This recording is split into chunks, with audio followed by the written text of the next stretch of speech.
Nah, tentang bullying. Apa itu bully? Kalau bully-nya itu berarti penggertak atau orang yang mengganggu orang yang lemah.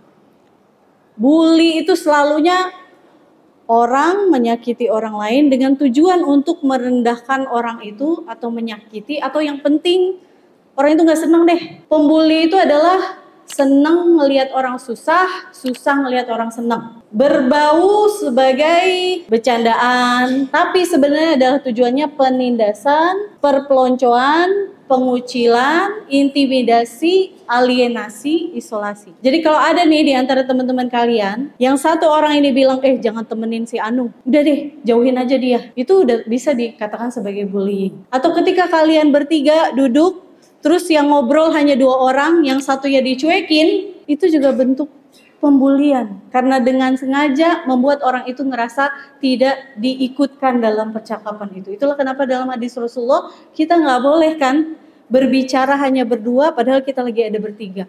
Kita harus libatkan orang yang ada bersama dengan kita untuk ngobrol, dan topiknya kita harus share bersama-sama. Nggak ada tuh orang yang bisik-bisik berduaan aja.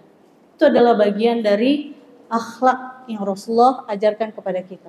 Teman-teman pernah dengar desas-desus cerita di Jawa yang ada seorang anak dibully, ditonjok, diinjek sampai direkam videonya? Pembulian-pembulian yang di berita-berita itu sampai berujung pada bunuh diri si korban bully. Sebenarnya pembulian bisa dipidanakan. Jadi jangan main-main sama bullying. Dan kalau ada di antara teman-teman yang merasa dibully atau melihat temannya dibully, jangan diam saja. Kalau kalian diam saja berarti kalian memberikan jalan buat orang itu untuk dibully terus. Meskipun itu adalah kakak kelas kalian sendiri. Lapor pada para ustazah atau tulis surat. Mungkin kalian takut dengan keselamatan kalian, tulis surat dan kasih tahu kronologis jelasnya. Di kelas ini saya melihat, atau di ruangan ini, di pojok ini, di jam segini, tanggal segini, saya melihat si fulanah diintimidasi atau dibully oleh si fulanah. Dia mengucapkan kata-kata ini sambil bajunya itu ditarik atau jilbabnya ditarik, didorong-dorong, dihimpit dan sebagainya. Kalian laporkan, jangan diam aja. Karena kalau kita yang ngelihat dari jauh, kita seringnya bilang, apa susahnya sih yang dibully itu langsung aja ngelapor sendiri. Kadang kalau kita dalam kondisi yang terintimidasi, dalam kondisi takut, kita ngerasa nggak berdaya. Rasa nggak berdaya itu adalah rasa bahwa, daripada aku nanti lebih celaka lagi, mendingan aku diem aja. Siapa tahu dengan aku diem, mungkin dia bakal berhenti sendiri. Padahal pembulian itu nggak ada yang namanya langsung hilang begitu aja, enggak. Kebanyakannya adalah makin meningkat, makin berani. Lanjut Kak? Bullying tidak selamanya berarti melakukan penindasan berupa kekerasan. Fokusnya seringkali adalah membuat orang lain merasa kecil atau tidak bahagia. Yang sebagaimana tadi saya bilang, mengisolasi, merendahkan, melecehkan. Ketika ada seorang kakak pengurus bicara, terus kalian bukannya bilang, "Toyib Kak, baik tapi kalian, mada sih?" Kalau saya dulu kayak gitu.